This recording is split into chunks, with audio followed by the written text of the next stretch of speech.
We are live on on YouTube, and today is the first webinar on our free CLAT coaching series, and this is Ramanuj from LawSikho, and we have with us Padmini Baruah. Hi Padmini, I'll unmute you. Okay, so Padmini was rank 1 in 2011 in CLAT exam, and to be honest, 2011 was the last year that I was associated with CLAT training in any way at all. After that, I stopped, having anything to do with CLAT much. Like not really connected up, really involved in CLAT preparation and CLAT training after that.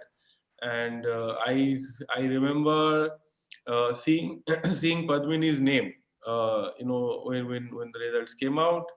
And after that, I remember having met her in an IDIA program. Like I had gone to Bangalore to, I think, deliver some talk in an IDIA conference. Padmini was also there.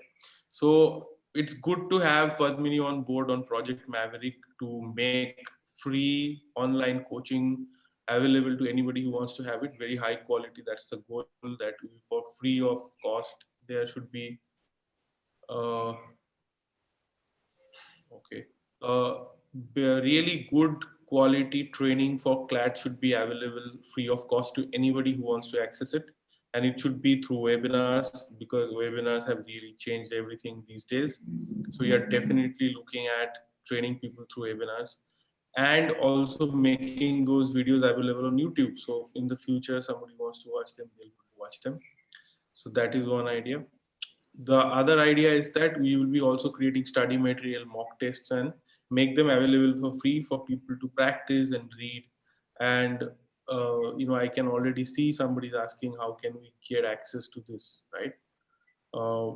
And there's somebody asking about CLAT PG. So I don't know much about CLAT PG. Even Padmini doesn't know, but I mean, I'm guessing, Padmini, have you written CLAT PG?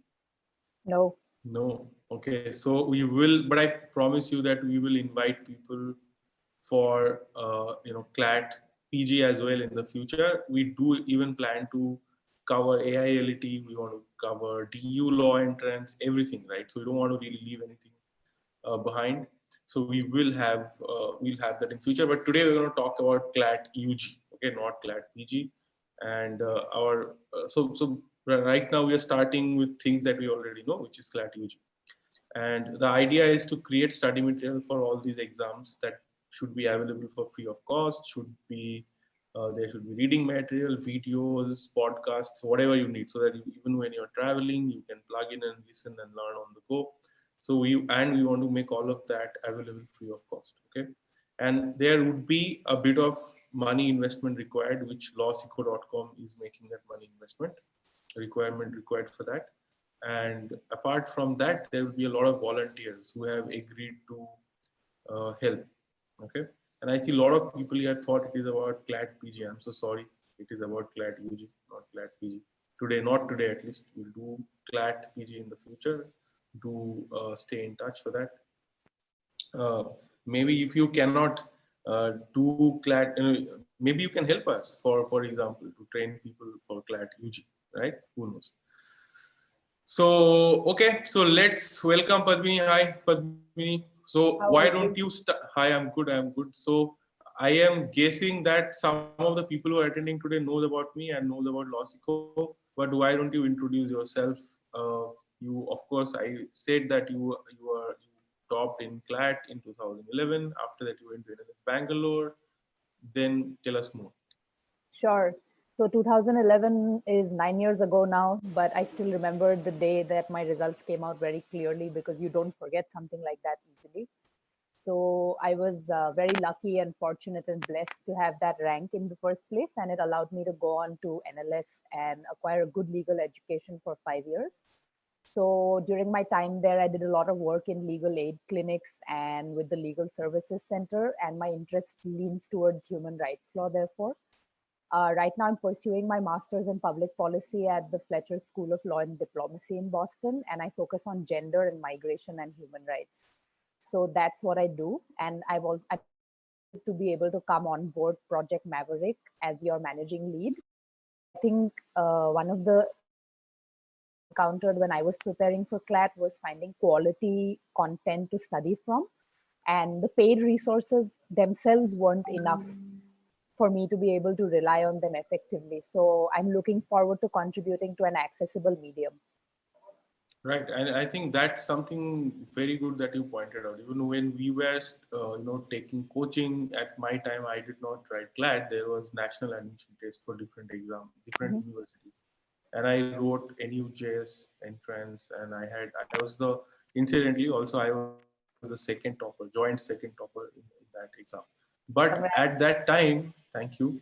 At that time, there was, however, a big dearth of I mean, I'm sure things improved by the time you came along, but in our time also there was like we had to mostly rely on books, textbooks, and those textbooks were not created keeping law entrance in mind. So, for example, we would be studying maths books that would be a general maths books, or we would be studying a analytical reasoning book, which would be made written for some other exam, maybe bank PO, or written for some other exam, maybe UPSC, and we'll have to study those books. However, I think things have changed after that. Even when I was working, for a while I worked on like creating study material for IMS. Even today, if somebody studying CLAT from IMS, probably you go through some of the study material I created back then, and a lot of that also many people created good content after that, so I would expect that there would be better content. And then also there are platforms like CLAT Gyan, who should mention them. CLAT Gyan, I think, did a good job of bringing out a lot of content in the public domain where you don't have to pay for it. But everything said and done, at the end of the day, what is available publicly is not up to the mark. Like, it'd be hard for us to tell somebody, look, you can just access publicly available material and do as well as anybody else in the exam. So you have to probably go and take up some coaching. Did you take up any coaching when you were preparing? Yeah, I did. I signed up for a year-long course with, am I allowed to take names?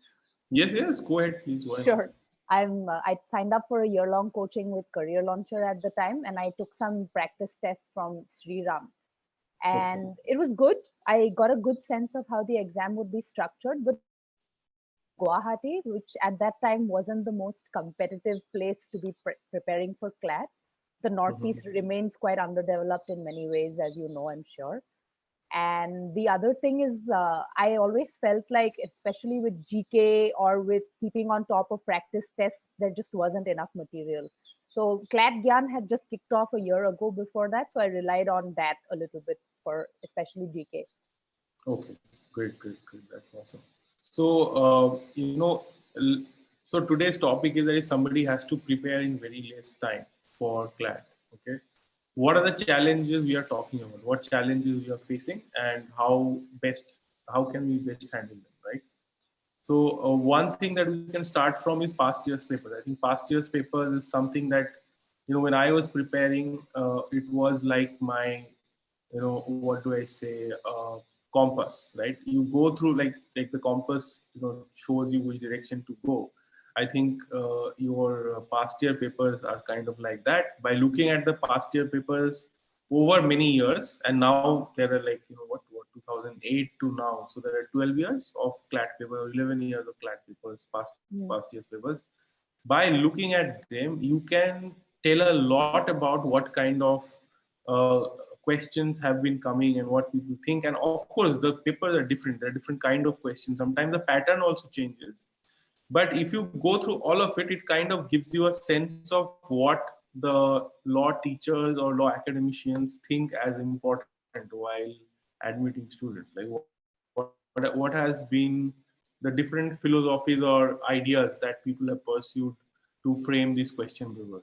So I think that is a one great starting point, which I think also reduces the amount of time that one actually invests, because there's a high chance when you're preparing for an exam like that to go in the wrong direction and spend a lot of time and read a lot and learn a lot, but in the wrong direction, right? And Yeah. the purpose of when you're cracking an exam, the focus should be that not that I'm learning a lot of things. That's not going to help.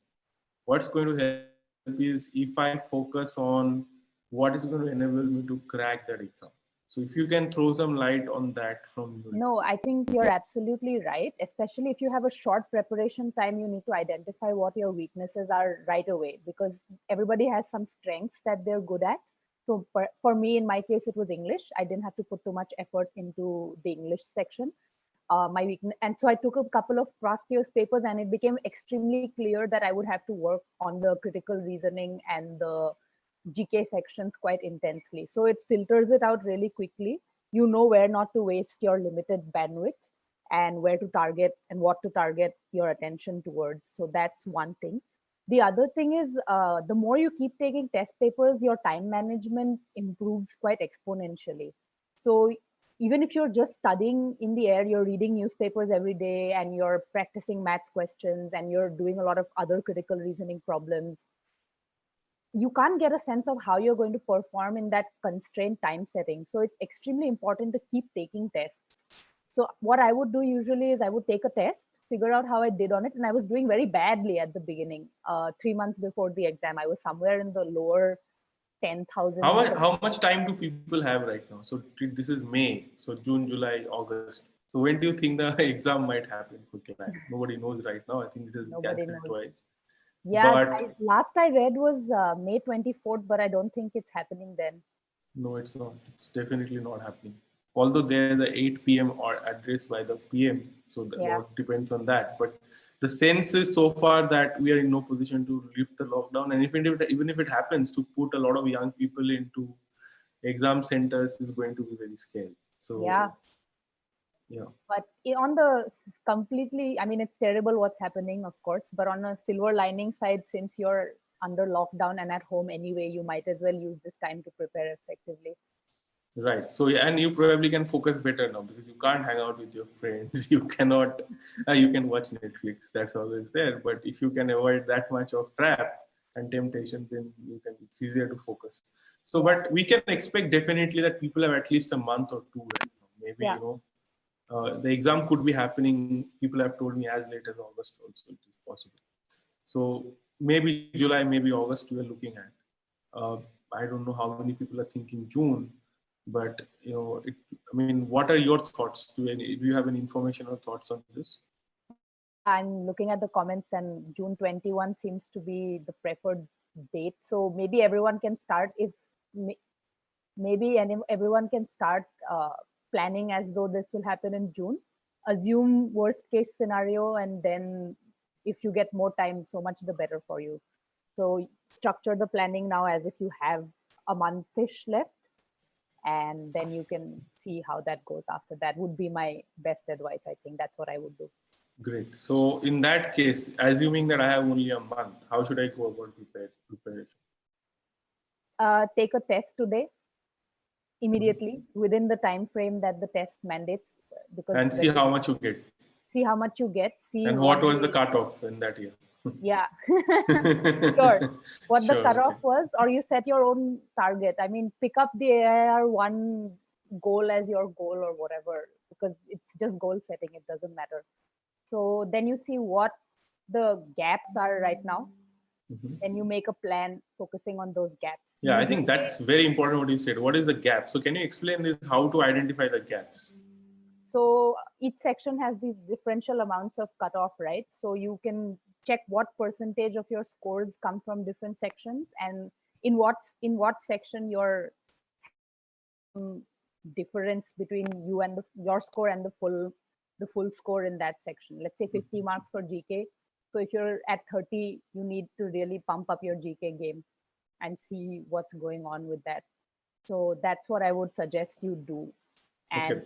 So maybe I think we can even focus a little harder. Like for example, like narrower, not harder. Focus a little narrower. So for example, let's say you're solving the GK section and you see that okay, there are some history question and some questions from let's say geography and some questions from the Constitution of India. Okay. So it might be a good idea to see which area you're doing well in and which areas you're not doing well in. Although GK is a difficult area to in a month to make a difference in. So, but you might be able to make a lot of difference in areas like maths. Okay, so if you see that okay, there are time and speed questions on arithmetic or whatever. Like, there are some whatever questions that types, if you can identify, and you see that certain types of questions you are solving well, and there are other type. So there are two factors. So solving well, there are two parts of it. One is that you are solving correctly, and then you are solving within a specific amount of time. So I strongly suggest, at least this is what I used to do when I used to teach and when I used to prepare.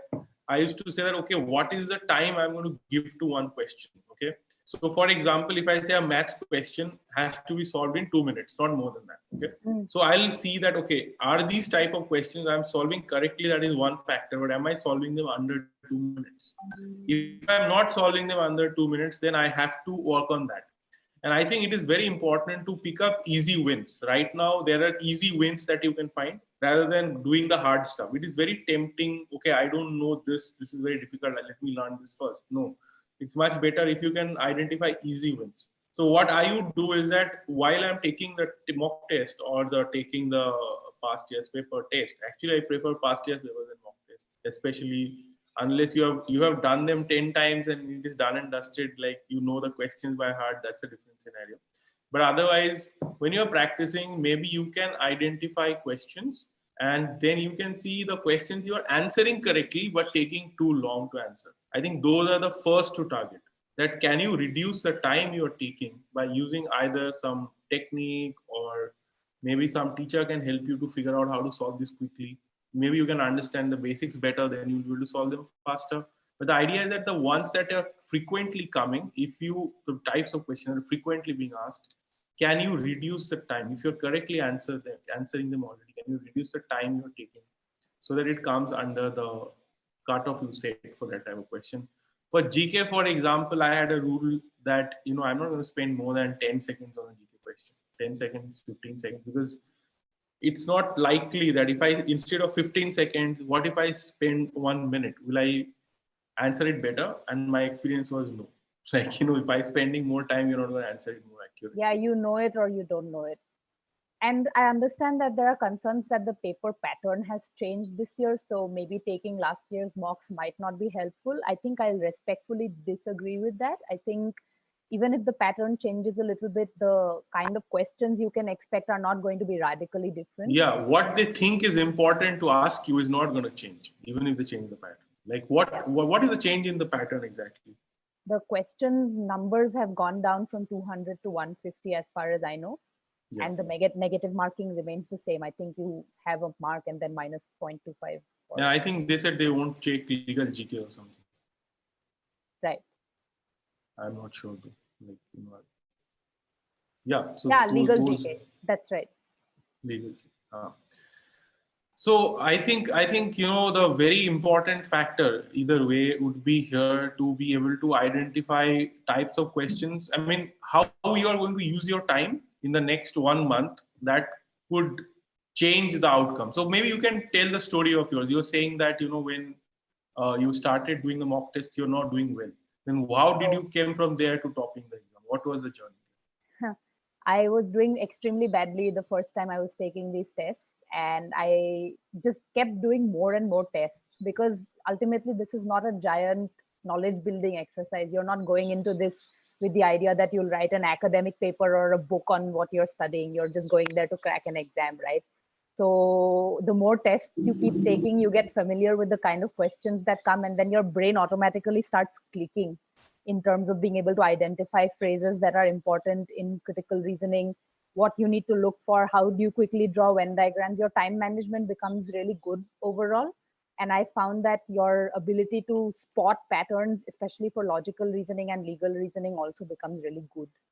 So I would 100% recommend taking a test a day if possible, and using your remaining time to brush up, especially GK, because GK changes, it's hard. It's a lot to study. And if you just have a month left and you haven't really done a lot on the GK front, I would recommend devoting 2-3 hours to GK every day if you can. I personally think that the GK section can make or break you because it's such a big chunk of the question paper. And if you know the answers, it gets done really quickly. So that's pretty great. That's pretty great, yeah. What about the English section? Like, is there something people can do at this moment to improve their English? Or improve their score in English at least?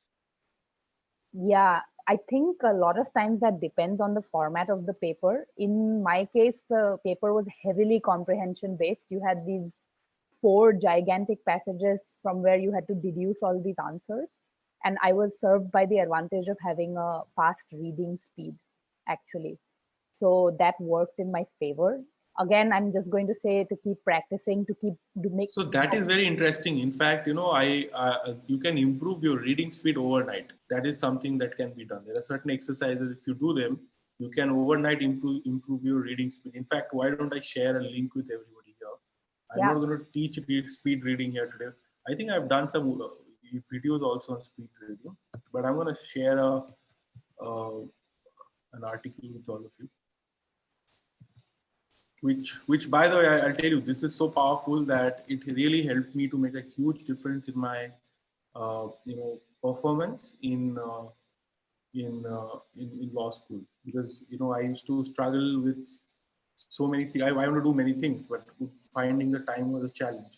But once I really started working on my reading speed, and I did this, I'm going to share the article I had read when I was second year of law school, and it changed my life.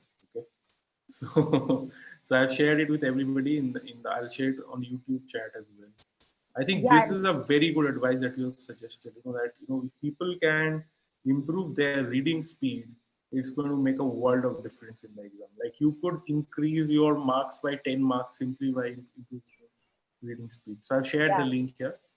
And you can do your vocabulary quite simply if you just go over a list of words every day and then go over that list of words the next day and then a new list and then just keep brushing up, make flashcards, do the.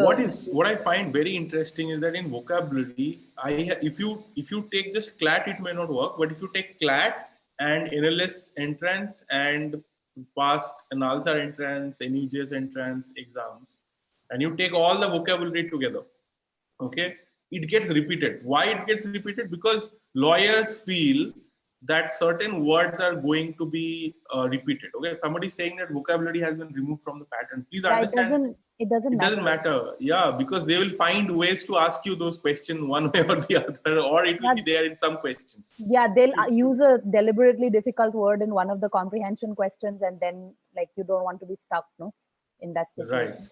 So they might not have direct vocabulary question. Okay. And don't say no vocabulary has been added. Don't worry about that. Also, Uh, in my experience, the CLAT board has traditionally been notorious for saying one thing and implementing another thing in the exams Yeah, and you altogether. must be knowing that very well, because 2008 was no 2000, even in 2011 that was Yeah, famous. That was the year NU just organized it, and they yeah, completely changed the pattern. And somebody even today, somebody who gave the exam that year saw this poster on my Facebook and messaged me saying that please ask her how did she score that much in that crazy paper. yeah. So the CLAT board is be prepared is just my motto for this because the CLAT board is notorious for saying one thing and doing another thing. Yeah. So if somebody said that the link is not working, what you need to do is to copy the link and paste it on your browser, because Zoom may be disabling you from clicking the link because for security reasons. Mm. But you can copy the link and paste it on your browser, it will open. And if nothing else, just search for Tim Ferriss speed reading training, and there are YouTube videos and this also. This will be this. Just look for Tim Ferriss. I'll write it here for you. TIM team, right? And Ferriss. Just share this on YouTube chat also. Someone's asked how much you can score. I'm going to say as much as you want. Just keep Yeah. at it. There's, Yeah, I can't so tell you. you don't leave any stone unturned. Like the approach should be that I am going to score as much as possible. I am going to learn as much as possible. Anything I can think might come, I'm going to learn that as much as possible. But after prioritizing, right? Because you have only a month left Yeah, seriously. I'm going to share some extremely cheesy thing that I did in the month before the exam, not directly related to preparation, and it's kind of embarrassing. But I printed out a photo of NLS and I stuck it above my study desk, and I would just look at it every day and imagine myself walking in the library ramp and all of that. It just gave you motivation, I guess. I think that works. I'll tell you something, okay? Motivation. So for the first time I wrote the NUJS entrance exam, okay, they gave me a paper which was mixed up. Like the pages were mixed up by mistake. Like the person who printer mixed it up in a way that paper, like the after page 1 it was like page 9, and after that page 13. Like it was Oh, weird. wow. Like, you and in an exam when you are trying to answer it fast, you just, it's nuts, right? And so they and then they went to get a replacement, and I got it after 15 minutes and all of that. Yeah. And I was still in the waiting list, but I knew that this can happen. So next time when I was writing the exam, I was mentally prepared that this kind of nonsense can happen. Okay. And what I did is that I said that, this year I have to crack. There's no place to go, nothing to do. And I had not even going, I was not going to a college. I was so clear that I'm going to a law school. And the whole world was against me. They didn't want me to go to law school. My parents, my teachers, everybody like, no, what is this law? Become a doctor.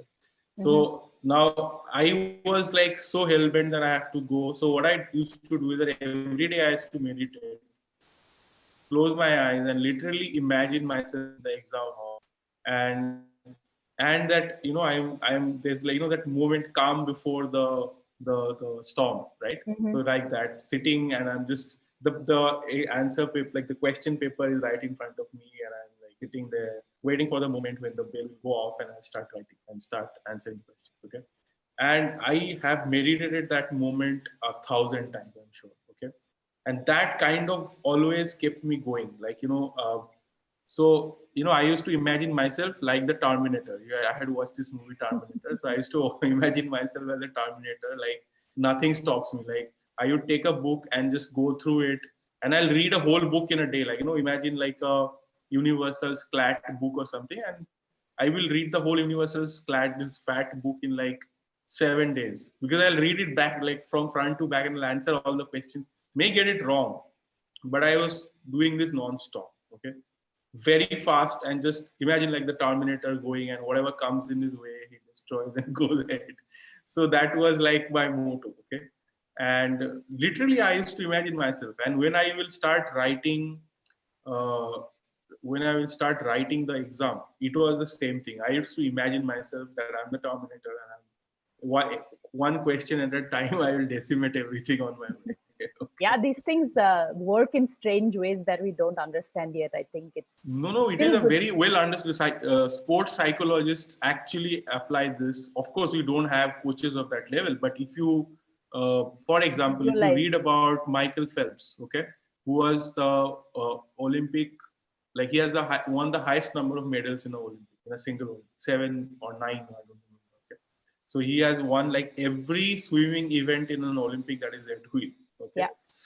So when he was a kid, his teacher, like his coach, had this thing that, imagine that you are swimming, and you are stroke by stroke, it is in your head. It's a play. So you, whenever, like before a major tournament or something, he'll say that close your eyes and play the tape. And play the tape, there was no tape really, right? It was like it was a videotape in his head, where he starts swimming and he imagines every stroke in the water, and then he turns, and all of the laps and everything, he does the entire thing perfectly in his head. Okay. And then it puts him, it's called priming. It primes you for a high level of performance. So it's something that's real. I mean, it's psychologists do it all the time, and it has its own explanation as to why that works, because you are so very interesting. Another thing that other sportsmen also do, they actually practice their movements in dream, because in a dream sequence it's a perfect practice sequence. So you can dance, you can do a vault in your dream, and anything you can do in your dream, because you are aligning your neuron connections, which allow you to do all the complex tasks. You can do it when you are awake. So if you practice something in your dreams, then you'll be able to do it when you are awake.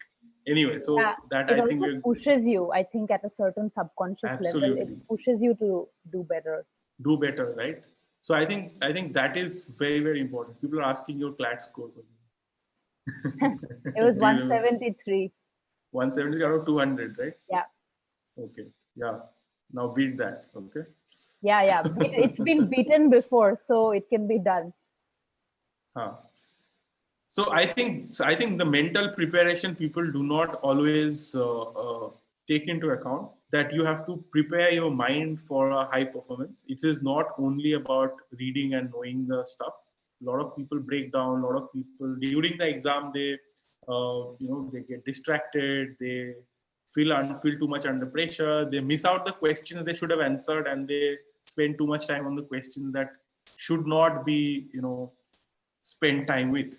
So in Yeah. every exam, there are like, this is my hypothesis, there are 25% questions which you should not touch. Okay. Those questions are like time traps. If you try to solve them, the bad thing is that you can solve them, but they will take like 3, 4, 5 minutes of your time and you are out of the game. If you solve 5 of them, you are out of the game. Mm. So it's very important that you should be able to pick up those questions and you should be able to avoid them altogether because you don't have to answer everything. Yeah, so I'm going to come back to my song again and again. The more you practice, the better you get at identifying these things. And so just keep taking tests again and again and again. That's what I'll keep coming back to throughout this talk, So because I just really practice understand. like past year's papers, get the correct answers, then practice again and practice like, 30 papers, not just 12 papers, but like 30, 40 papers. So I had this thing that, any of my students back then, I say you must have 50 past year's papers. I don't know, I don't care from which law college, right? Which law entrance, everything counts because if somebody once, maybe imagine there was an entrance for NLU Jodhpur in 2007 and they thought a certain question is important to be asked. That means that some other person, some other human being who's in a creating a test today might think that question is important again, or something in that line may be important again. And history repeats. History always repeats. Okay, so you have to like practice all the past year's papers, and it is not because that somebody today will see that paper and will ask questions from there. Although that has also happened. Okay, we have had CLAT papers where people simply lifted questions from like a old past year paper, Yeah, and I've seen anybody who that. solved that past year paper just like just got it because they just knew those questions, right? Unfair advantage, but it happens. So definitely past year papers is like should be your bible and you should solve as many of them as possible. What do you think of negative marketing? Like how to handle negative marketing? Yeah, so the thing is, in my year, there wasn't negative marking. So take this advice with for somebody who's written exams with negative marking, but not CLAT. What I would advise is to bucket your categories of questions into three categories. One is I absolutely don't know what the answer is, and you don't touch that. You don't even go close to it. You ignore it and you throw that question out of your Existence, it doesn't existence. exist, Don't right? touch it. So The you should other, answer the ones that you can answer. You definitely know the answer. You should answer them first, right? yeah, just go for those first, and then check, take a look for the next bucket. It's questions you're pretty sure you can answer, but you kind of are a little bit But you uncertain. have to like apply your mind or like something like that, or Yeah, because remember something. Yeah. at the end of the day, the amount we definitely know is not likely to be more than 25 to 30% of the paper. So you have to play some calculated risks at that point of time. So I would say for the questions you're mostly sure you know how to solve those after that. And then One thing that people should do is, I don't know if you'll agree with this. I don't know if you did it, but go through the whole paper once and see what is there in it. What are the big questions? What are the small questions? Which ones are quickly to be answered? You can spend 10 minutes researching that. Do you think? I think that might be a, absolutely. yeah, spend 10 minutes studying the question paper, understanding and marking things out that these are the questions I'm going to answer first. Yeah. Like, you can have your symbols, right? That you can put on the paper saying that these are the questions that I'm going to attempt first. Or is it like entirely online now? How does it go? Can you do that now anymore? Or do you get a paper question? I don't know. You also don't know. So guys who are attending, tell We'll get us. somebody more up to date to discuss these matters in the future. Yeah. So you are But I think inviting a it's so, 2019 CLAT topper. You are inviting him to take a webinar next, right? yeah, that's right. I think they're tuned into this talk as well. So hi, Okay. if Okay. you're If there. you are there, then please share this. What happens these days. It's not online. It's paper-based test now. Okay. Good to know. Yeah. Thank you, Akshay.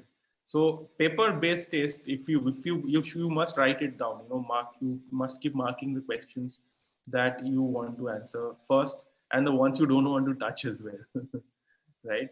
So that is important.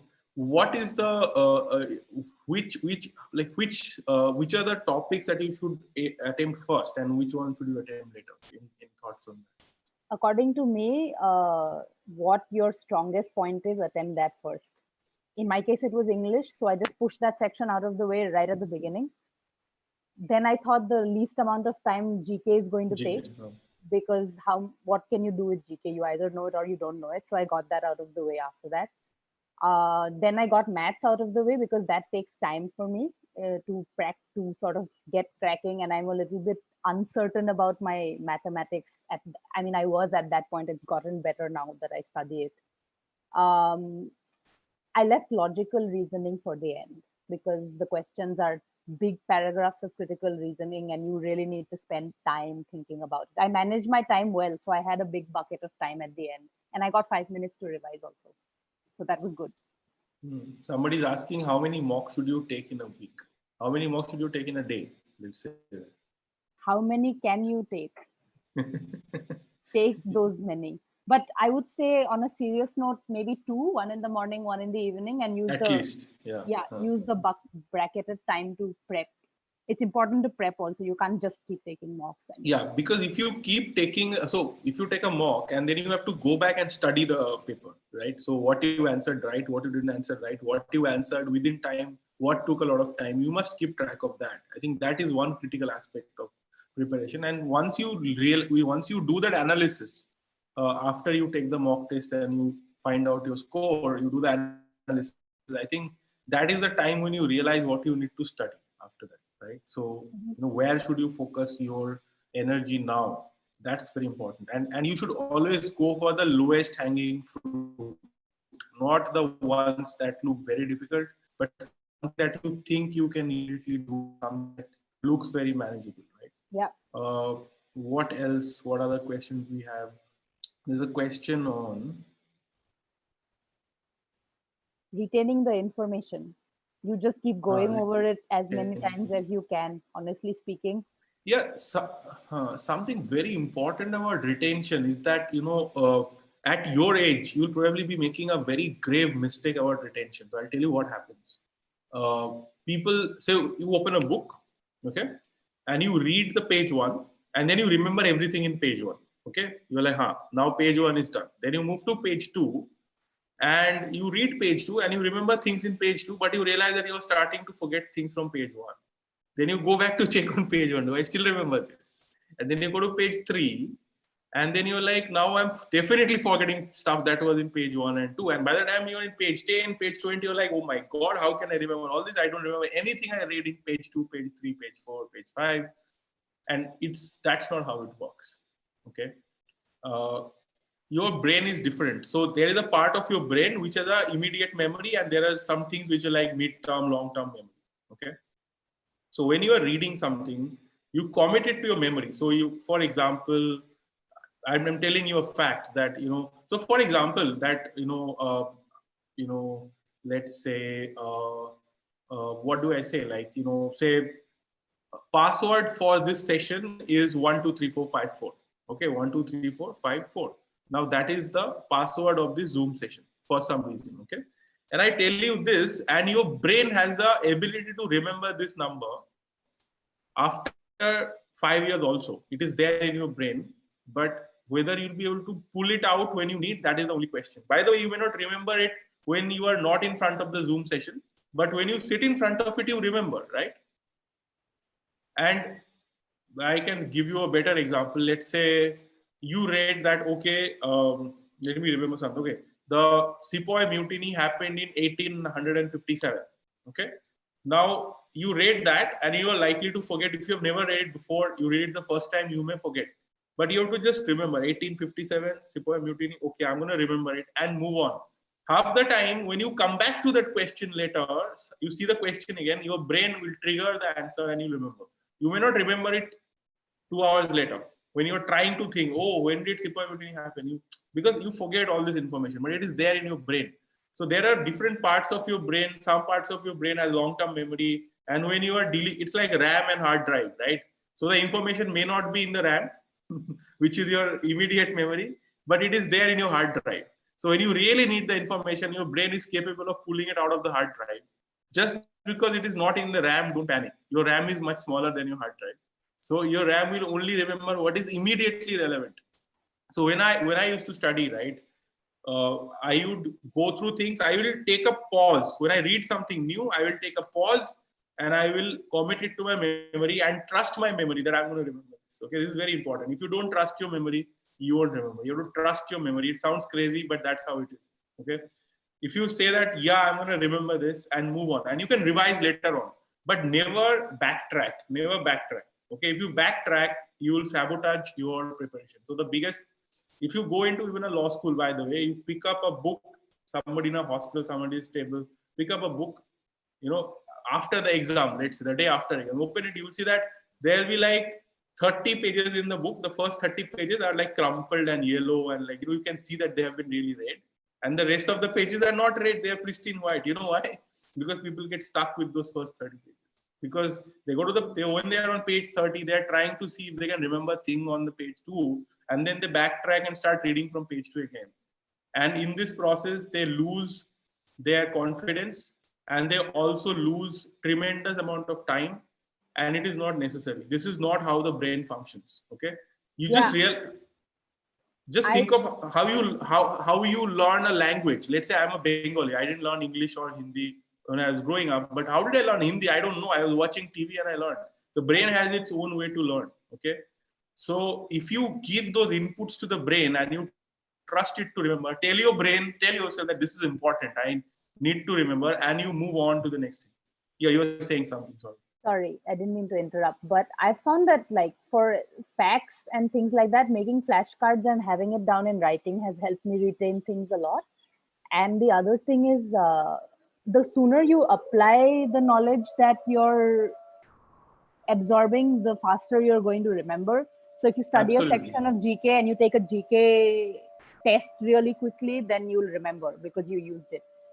So the thing about retention is that if your different parts of your brain are involved in that memory, then you are more likely to remember it. So if you have only read something, then you can still remember it. But if you have read it and you have written it down also, then a higher chance of remembering it. And if you have seen a flashcard or a screen or something about the same thing, then it's an even higher chance of remembering, because now that information is not in one place in your hard drive, but in multiple files. So when you are looking for it, it is much faster to find it, and your brain has developed better connections about that information. So that information is well related to other things also. So then you have a higher chance of remembering it. And if you apply it, then you certainly remember. So I'll give an example. I know 156.3 section 156.3 of CRPC exactly what it is. But if you ask me what is 156.2 subsection 2, I don't remember. I don't know what is 156.1 either. Okay, but 156.3 I remember. You know why? Because I have filed cases. 156.3 is when when police do not register your FIR, you go to the magistrate under 156.3 CRPC. The provision is there that the magistrate can order registration of FIR. Now this is something that I have done, so I remember. So anything you have applied, you remember. So when I was training myself for vocabulary, and I was a Bengali medium student, and my English was pathetic. Okay, so I had to improve my vocabulary overnight. And what I did is that when I learned a new word, I created funny sentences with it. So somebody give me a really weird word that you don't know, what a new word, some difficult word. Anybody in the session? Okay, you can also give me, but maybe one of the students can give me a session. Oh, you got on. Thanks. Yeah. Obscure. Okay, so Krunal sent me a word saying obscure. Okay, now let's say you don't know the meaning of obscure, so you can Google the meaning of obscure, and obscure means something which is, anybody? What is obscure? What does it mean?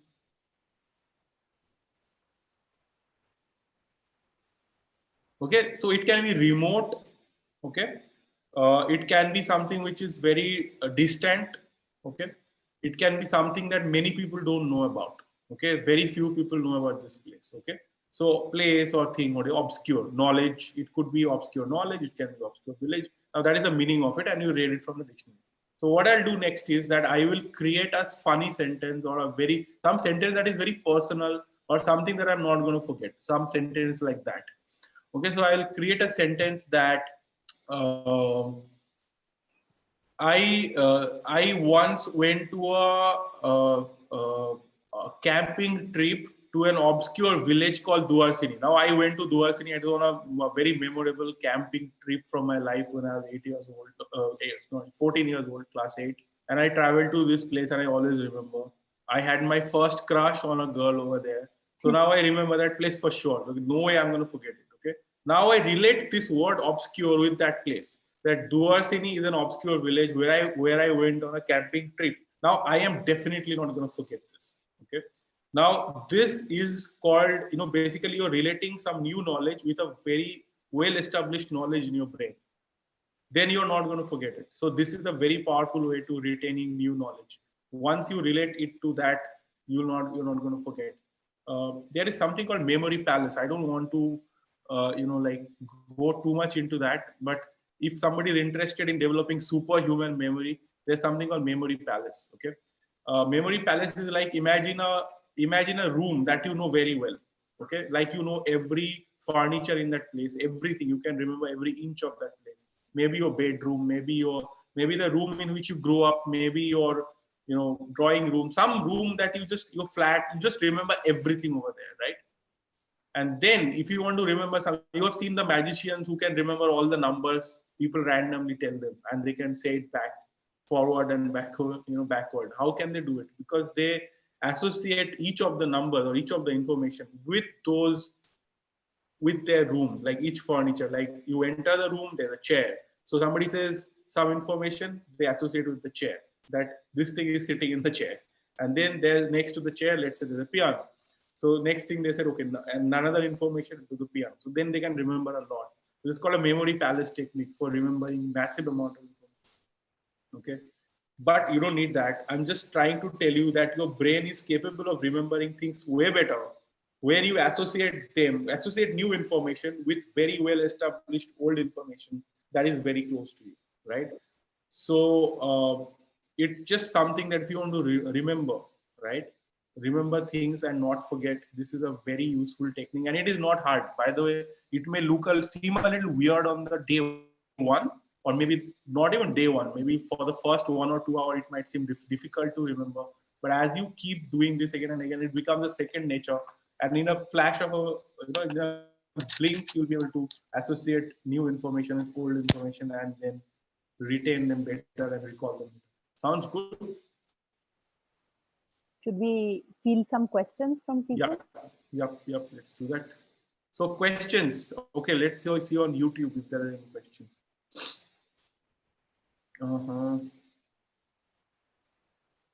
Somebody is saying, give me some suggestions on Pray for AI-LET.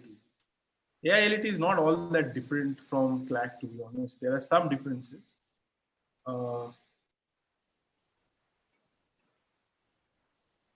Somebody gave me a word. Know about my experience in NLS. Yeah, go ahead. Maybe that will inspire them at this difficult moment when they're all wondering. Sure. Like every experience in life, I think it's difficult to categorize the experience as being entirely good or entirely bad. Straight up front, I'm going to say that the academic rigor is much higher than what I was expecting when I went inside. It's a very tough academic environment. I'm not going to lie. You have it's a trimester system, so the year is divided into 3 parts, whereas other NLUs mostly have a semester. But honestly, did you find it difficult only in the first or second year, or even after that you were finding it challenging? Yeah, I think first year was really hard. First year was really hard. After that, you kind of get used to the pattern and you discover. But it depends course by course. Certain courses are, of course, more demanding than the others, and certain courses you really come to enjoy. The environment has a lot of opportunities to offer. The alumni network is very strong. So if you're looking for internships or for any kind of work or outreach, you can easily tap into people who've already been through the NLS system. There's a lot of sports activities that happen, and there's fests that happen that you can be a part of. There's a lot of useful resources, especially the library, something I've always been in awe of because of the amount of books and material that's there inside. It's a very competitive place. I'm not going to couch it in softer terms. It's a competitive place. You kind of just have to manage to get um, get through it. There's lots of opportunities. I personally never did a moot court, or I wasn't into that, but I wanted to do a lot of community outreach work. So there were lots of opportunities to do that as well. Whatever you want to do, you'll be able to do at NLS. You just need to keep a balance in mind and Yeah. remember that it's a hard place. It's a hard place. I'm not going to say it's not, but it's fulfilling and worth it at the end. Yeah, so I would try like to offer like a slightly different version, like having seen a few students and having me going through NUJS, not NLS. But so there are two things. One thing to look forward to is a lot of partying. Okay, there's a good social life, good Yes, partying, and I good was adventure, I was trying and to be then like polite. yeah, and traveling for internships is like great. You get to see so many places, right? And now things are even better because you are now with the internet being so everywhere. In my time I tried applying for internship in places like Mongolia and like Seychelles, but never got them. But I've heard people who have got such internships now, and with the internet spreading the way it is, and you having access and into information and connection the way LinkedIn is today, right? You can literally connect with anybody. There is a phenomenal opportunity for law students. You can earn money, you can get opportunities, you can travel around the world, you can do things that are incredible, right? So it's really good. The Yeah, other thing I want to say is that I have seen people really struggling in their first year in college, right? Because it's hard because you're not used to anything like that usually.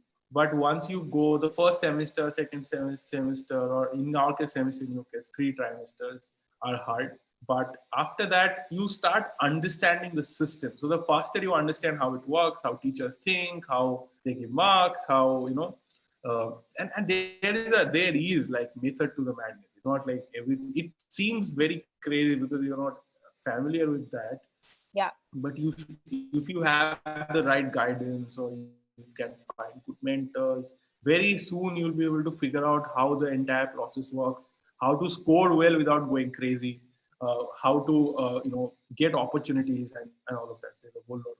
Somebody is asking us about CLAT PG. So I said this in the beginning. We don't know much about CLAT PG. I have never given it. I promise you, I'm going to invite some of the CLAT toppers, okay, who have given CLAT PG and top CLAT. So Padmini was rank 1 in CLAT UG, not in CLAT PG. She has never given it. I have never given CLAT PG. I have yeah. I have a network of NUJ's people I admission know, test. so we Yeah, can we are going to invite. Don't worry. And by the way, we are going to do these sessions every day now, almost. Okay, so we'll try to do it every day, one webinar a day, or maybe at least 5 webinar a week. Let's see how frequently we can do it. And we'll call past year toppers. We will call very good CLAT teachers. We will call people who have even in the past framed these question papers. We can't promise you will call the this year people who are framing the question paper, but definitely people who have framed question papers in the past and what do they think, how is the process, people who have managed clarity in the past. We'll invite them to come and shed some light on how things go. And there is some time before the exams happen, so keep in touch. Don't worry about that. And CLAT PG we are going to definitely cover. Okay, we have got the request, not today, but we'll cover another day. So sign up, stay connected to us. There's a Facebook group. Okay, you must join the Facebook group for these webinars, and we'll keep posting over there whenever we have these sessions. We will have a lot of sessions. We'll have a lot of free material that we'll share for everybody to benefit from. Okay. yeah. Okay. Also, a final note on opportunities. I think I neglected to mention that I went to Paris, Dublin, and Morocco during my time there because of the kind of opportunities that opened up for me internship wise and exchange wise. And I really do think that in an NLU, you have access to a lot of travel, whether it's through competitions or through internships or through conferences you can go to. And Absolutely. you meet a wonderful collection of people from extremely diverse backgrounds, and it's very inspiring that way. So, something to my classmates are doing some fantastic work now, and they're my network for life. So that's Yeah. there. Padmini, can we give somebody's email ID, maybe your email ID, for people to connect so that if they want to be added? Some people are saying that where is the Facebook group link, etc. Yeah, Can we ask? I'm going to drop them my LawSikho ID because that's Yeah, what I'm using yeah, right now. exactly. Okay, I already. Padmini@lawsikho.in. Yeah. Okay, I'm going to share this in YouTube also so that everybody can see this. Okay, guys, if you have any questions, don't have access to the Facebook group, you don't have access to any of that, just write to us, we'll add you. You have any requests also, right now Yeah. you can put in the mail. But once you're part of the Facebook group, you can write in the group itself, right? So it can start a discussion, you can tag people, we can tag people to help you, will help you with your queries. So we are looking to build a community where there are many people and we can all help each other with your preparation, with your questions, with your doubts. So we are going to do this. Okay. So definitely be a part of this, and CLAT PG people most welcome. We are going to help you too. People who are Yeah, yeah. writing LLB, DU LLB entrance or any other entrance, Maharashtra common entrance test, whichever, the 3-year exams, 3-year, AILET, anything you're going to write, just let us know. We want to help everybody. Okay. Anybody wants to come live and ask a question to Padmini or me directly? Anybody, you can raise your hand. Happy to take some live questions before we go quickly. Anybody? What's your opinion on the new CLAT pattern?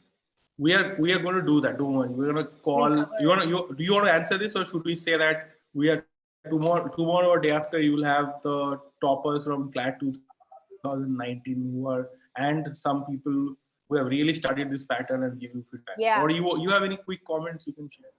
Yeah, honestly speaking, this may sound a little bit existential. I don't know. I think at the end of the day, you can't really do anything about the fact that the pattern has changed. You can just give your best preparation at the end of the day. So I personally don't have an opinion on the new pattern, except that 150 questions is a lot less than 200 questions. And that's probably going to be an advantage in that sense. And as for the rest, I think if you keep your preparation straight, it's going to be fine. Like, I wouldn't worry about it. Yeah, and more things change, more things remain the same. Trust me, I have seen so many changes in patterns over the years, from the time when people used to write separate papers for NLS and UJS and every other university in New Delhi. From then, now there is at least a CLAT, and the pattern change is not an issue, because that time every paper had a different pattern. It doesn't Yeah. matter, right? Yeah. But at the same time, you'd see the person who's doing well in NUJS entrance also cracking NLS entrance and also cracking Nalsar entrance, right? Or any other entrance for that matter. So if you are thinking that no, it is only the pattern that matters and your performance will be so different in different patterns, it's not like that. No matter what the pattern. So basic thing they will test is your knowledge of English, reading comprehension. They will test your vocabulary, whether there are separate vocabulary questions or not. They will test your basic mathematical reasoning. Can you get basic maths questions? They will test your logical reasoning, current affairs, GK. They will test you on legal reasoning. So all of that remains pretty much the same. It doesn't matter how many questions more.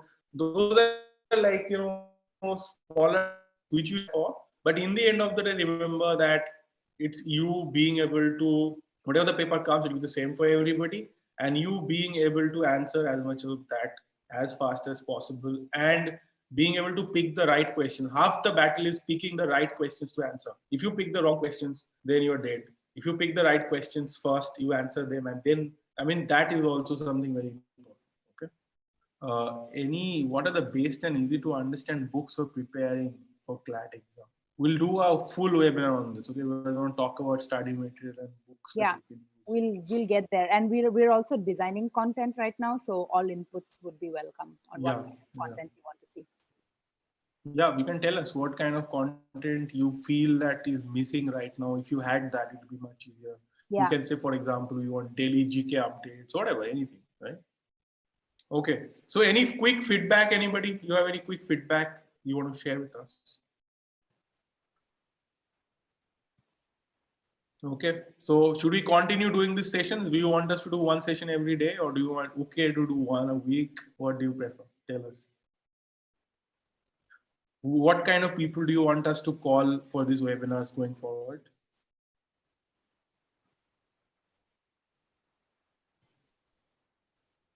Okay. Prerna Mane, Akshay, Kamatu, Panjali. 3 people out of 23 at least have found it useful. Okay, let's try a easier way. Okay. Imagine 0 is horrible and 10 is very good. How much will you, rate us between 0 to 10? Quickly. Only God is 10. Okay. Okay.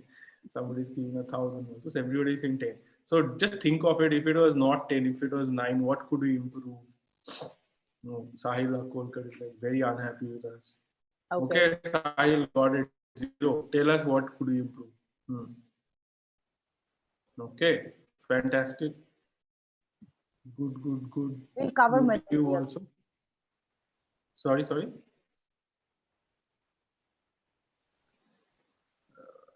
Okay, I don't think we're trying to be political here. Well, our objective is not to produce radical leftist communist lawyers, don't worry. Okay, so we just want to create good lawyers. We want to give access to all sorts of people to go to law school, so that they have access to go there. Yeah, coaching right? is expensive. So, I mean, this. Yeah, so somebody who cannot spend like ₹1,00,000 or should not be left out of the system just because they can't pay for that, right? Okay. Great. So I think we're going to wrap up the session for today. Hope to see you again for the next session. Keep an eye. We'll share the posters again. Hopefully the same time tomorrow again or day after. We'll let you know. Okay. Yeah. See you. Thank you, everybody. Drop us a line in that email ID if you have any feedback. Yeah. Share feedback, anything you want to share on the email, and join the Facebook group definitely so that we are in touch. And by the way, after you join the Facebook group, make sure you change the settings so that you always get a notification from that group, because otherwise there will be activity in the group and you will not come to know, because Facebook does not always show you notifications from groups. They don't show you, okay? Unless you turn it on, things may be happening in the group which will be very useful and you'll never come to know. So after joining the Facebook group, make sure you turn on the notification setting in a way that you don't miss it, okay? So great. Nice talking to all of you. Thank you, everybody. Thanks for joining. Thanks for joining us. Take care. Thank you, Padmini. Take care, everybody. Have a great evening.